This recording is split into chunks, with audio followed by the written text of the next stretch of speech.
NASCAR, I beg of you, stop blue balling Homestead, please. Yo, what's up everyone? My name is Jet. Welcome back to an episode of Inside the Lines. Hope we're having a wonderful Monday. Yes, as you can tell, I'm still wearing the same clothes as the recap from Loudon from New Hampshire. If you haven't checked it already, make sure you do check it out. Let off some steam a little bit following that race, but it's a new day. Let's get into it with some news. We got two stories to talk about here. The first story, the big story, if you can't tell by the intro, revolving around the NASCAR 2025 schedule and Homestead. Now, there have been a lot of rumors about what would this schedule look like. We've heard reports about maybe NASCAR going to Mexico, going to Canada. We do know a little bit, bits and pieces. We know that Atlanta won't be in the playoffs. That'll be moved to, I believe, in early July as part of the in-season tournament. Darlington will be back in the playoffs. We know a couple things about the schedule. Well, at least now, according to Jordan Bianchi from The Athletic, we may know a bit more about the 2025 schedule, and it's not good, or at least I don't think it's good. But he mentioned this on the Teardown last night following New Hampshire about 3 tracks that will be replaced from the playoffs, or 3 tracks that will be leaving the playoffs, and the tracks that will be taking their spots, well, I'll just let you take in how you feel about this. 2 other tracks that the Athletic has learned will be moving out of the playoffs. Don't hurt me. Watkins Glen. Okay, I can see that. And Homestead.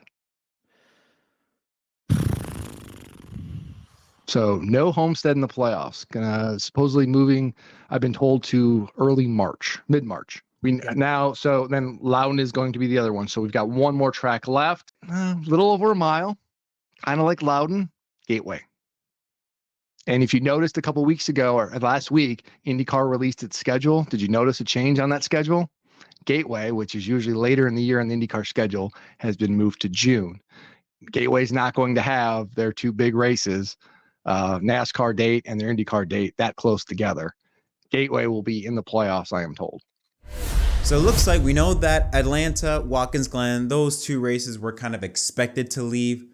But Homestead leaving the playoffs, basically kind of returning to the date that they had in 2020, and 2021, where they were in the early mid, late March area. The reason why is to kind of fill in that spot with Fontana for good weather races, because in the early parts of it, at least according to Bianchi, that there have been a lot of issues with weather and with rain, and NASCAR wants to get a good start to not have to deal with the weather delay races, so that when they get into the spring portion of the year and they go to tracks like Bristol and all that stuff, they can have better weather.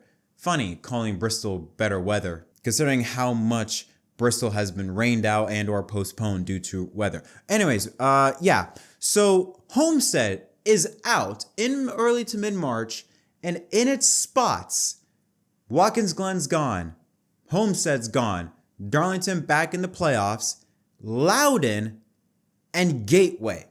All right, let's decipher this. First off, Darlington, that's fine, that's cool, no complaints about that. New Hampshire, why? New Hampshire, no, listen, New Hampshire is a good track, but it ain't a playoff-worthy track. I mean, it's been hosted. Now, yes, it did host the playoffs / the chase from 2004 to, I believe, 2012, I think was the last time New Hampshire hosted the playoffs. And has been part of the playoffs, I think, up until 2017 or 2018, 2019, I think. So it's been pretty recent. But New Hampshire just never gave me the vibe that it deserved the playoff day. I felt like it was perfect in a spot in July. And if you listen to more parts of Jordan's take on that, you have to couple the fact that no lights. So you have to get in a perfect time frame. It's in fall, so it's going to be less sunlight, a lot cooler temperatures.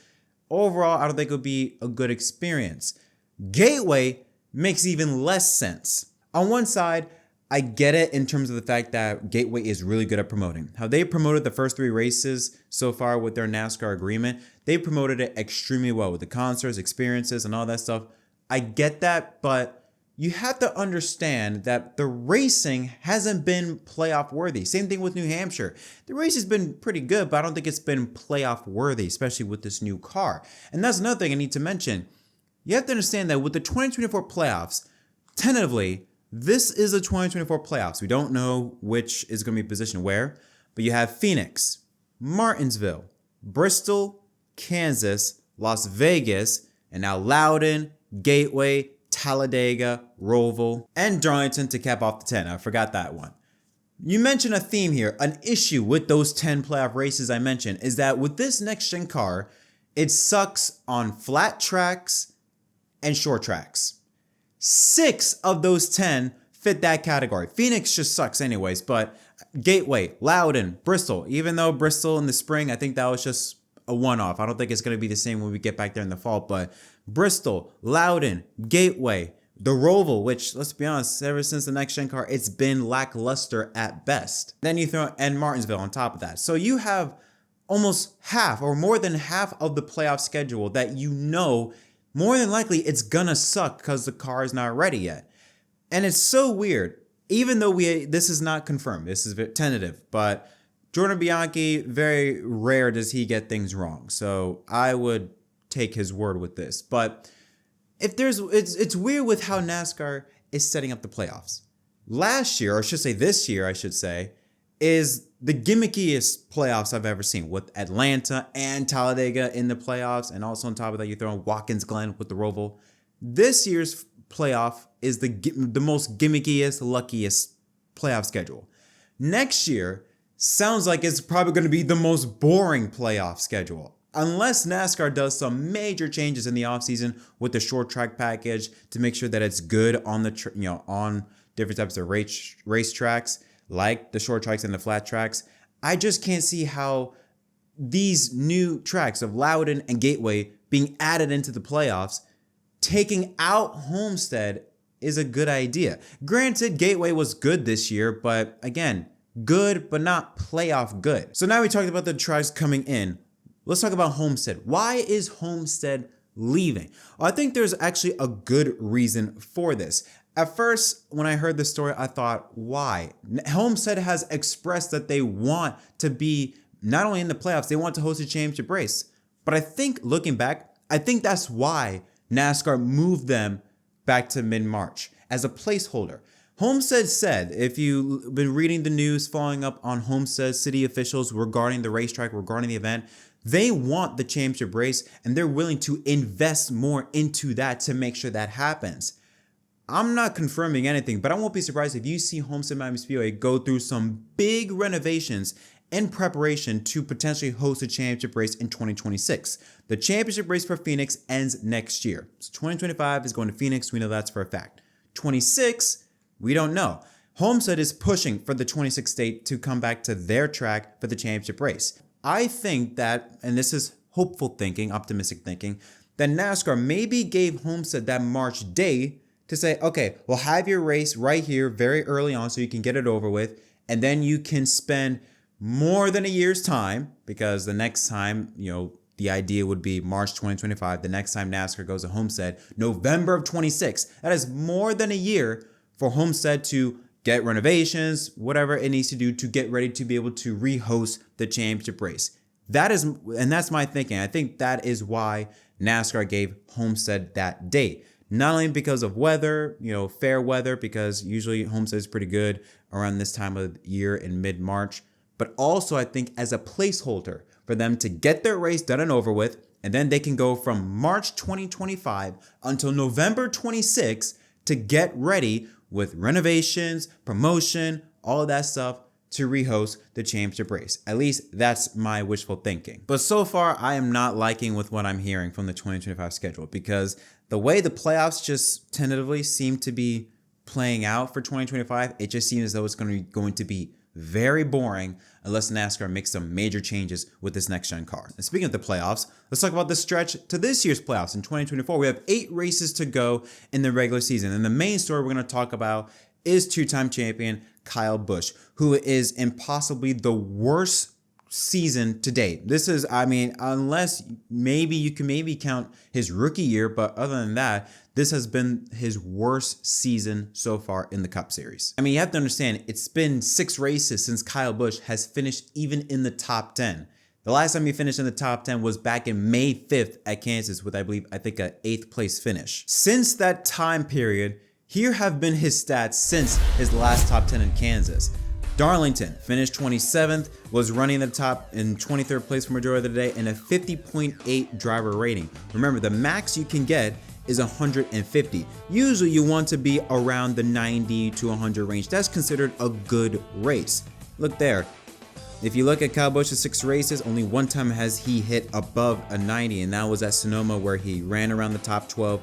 Honestly, could have had a better finish if it wasn't for that incident with Chastain and running out of fuel on the final lap. But Iowa was running solid up until mechanical issues, but Loudon was probably the worst race I've seen from Kyle Busch since Martinsville of 22, when he was running around there, 32nd to 35th place. Busch yesterday was awful. Before stage 1 ended, he was already a lap down in 33rd place. He then went another lap down later on based off of pure pace. That doesn't, and I'm not even including the fact that he got caught up in 2 wrecks, one where he wrecked himself with Noah Gragson, and another later on with Ryan Preece, and then under caution with wet weather tires, just wrecked it in turns 3 and 4. Day done, finishes 35th. I mean, a 45.1 driver rating for Kyle Busch. That's something that those two things should not align, but yet here we are. Because of how the last 6 races have gone for Kyle Busch, this is where he stands in the point standings. At the moment, Joe Logano holds the final transfer spot, 13 points ahead of Bubba Wallace. Busch has fallen to 19th. He dropped the spot to now minus 45 below the cut line. And when we take a look at the final 8 races coming up, these are tracks that I don't think is going to help Kyle Busch at all, considering the state that RCR is in on top of that. The final race of the regular season, Darlington, well, we just showed the graphic there. He finished 27th, ran around the top 20, and had a driver rating of just over 50. He was not good in the Goodyear 400 back in May. So hopes for the Southern 500 shouldn't be too high. Daytona, Daytona is a crapshoot, so I wouldn't bank my money on there. Richmond, another track that we went to earlier in the year. Kyle Busch ran around the top 20 and finished 20th with a driver rating of just under 60. So you can't look at Darlington potentially as like that's a race he could shine. That leaves Nashville, Chicago Street Race, Michigan, and Pocono. And on top of that, the Indianapolis Motor Speedway, which, even though that's a race we haven't been to in a long time, he did crash there during the Goodyear tire test session. So again, these next 8 races, I don't know if you're a Kyle Busch fan, you cannot be comfortable at all, considering the fact that he's 45 points below the cut line. The races I just mentioned, that tracks that we've ran earlier this year, he has, quite frankly, he has sucked at. And you look at the other competition, Truex, Chastain, Bowman, he has been putting up some solid finishes before that engine failure. Now, Joe Logano may be an interesting one, considering the fact that he hasn't had the best season as well, but there are some tracks that do favor him, like Richmond, that we're going to later this year. Indianapolis, another flat track that maybe could be Ford's advantage there. But regardless, when you look at all the other drivers that are ahead of Kyle Busch, the Chase Briscoes, Bubba Wallace's, Chris Buschers, there are tracks that you could point at and go, okay, maybe one of those drivers can really do well there or do well here. Or at the very least, all those drivers ahead of Kyle have shown something. Even behind Kyle Busch, Josh Berry has shown more speed than Kyle Busch has in recent weeks. Now, granted, not all this is Kyle's fault, but you have to agree with the fact that Kyle has regressed. You compile that with the fact that he hasn't been comfortable with the next-gen car. Let's be honest, ever since his championship season in 2019, Kyle Busch has regressed in performance. 2020, only won 1 race. 21, I think he only won 1 or 2 races. 22, 1 race. He had that 3-1 year in 2023, but ever since then, he has just been going down, and down. On top of that, the fact that RCR as a whole just aren't good. They're not good. They suck, quite frankly. So it's not like a situation where if you're at like a Hendrick or you're at a Gibbs where, yeah, you may not be great, but at least you're with a team that can, be able to support you. You can somehow manage to be able to get good finishes. RCR hasn't been good not only since Reddick left the team, and before that, since Harvick left the team. They haven't been good at all. On top of that, you also have to consider Chevrolet as a whole. And I didn't mention this in my review, but Chevrolet also has dropped off. Outside of Hendrick Motorsports, all the other Chevrolet teams have had a major dip in performance. JTG, major dip. Spire, outside of Carson Hocevar, major dip. Hell, even Trackhouse. Trackhouse has had a major dip in performance. Outside of Soares' win at Atlanta, I mean, you have Chastain. They are, maybe 11th to 12th place car. Whereas last year, or the year prior, we saw Trackhouse as like a top 5, top 10 team weekly. Now, it's kind of like a surprise, like, oh, here they are, top 5. They're running good. Now it's more of a surprise rather than an expectation. So Busch not comfortable with the next gen car, has regressed in performance, RCR struggling big time, and Chevrolet as a whole outside of Hendrick is struggling big time as well. And when you're going to these next 8 races that majority of them that you have not done well in, and other drivers that have at least shown speed, have at least shown something that you could go and be like, they can have a good run here or here, I think there's a really good chance Kyle Busch does not make the playoffs in 2024. Now, this isn't something that's foreign to him. He has missed the playoffs in the past. He missed it in 2012. But it's one thing to not make the top 12. It's another thing to not make the top 16. Again, I would argue nowadays it's easier to make the playoffs than before. Before, you had to be on your game in the top 10, top 12. Now you can pull a win or be in the top 16. Kyle Busch's talent alone should be him in the top 16 regardless. But with the way how his season has been so far, I honestly believe, and I don't think I'm being crazy here when I say this, there is a realistic chance that when the checker flag waves in Darlington and we begin the 10 race playoffs for the championship, Kyle Busch will not be a part of those drivers. But that's it for me. What are your thoughts on today's episode on Homestead out of the playoffs? It seems, on what are your thoughts on Loudon and Gateway potentially getting in the playoffs, and your thoughts on Kyle Busch? Do you think he will make the playoffs, and what do you think the future is going to look like for Kyle Busch, not only at the end of this year, but maybe down the line? As always, don't forget to leave a like and subscribe for more content. Until next time, Madam Jet from MDK. Thanks for watching. You can't tell me now about time. Do you know how many lines I done put down? Vibes I done sent out. But we in here, you dig. I love the market till they come red carpet and kids. Success still the target. Soon I'll be crossing that bridge. But can't bring everybody with me, family only. I got some people think I owe a favor, barely know me. That's why my focus on the road, it's all I know. I see them sticking close to play the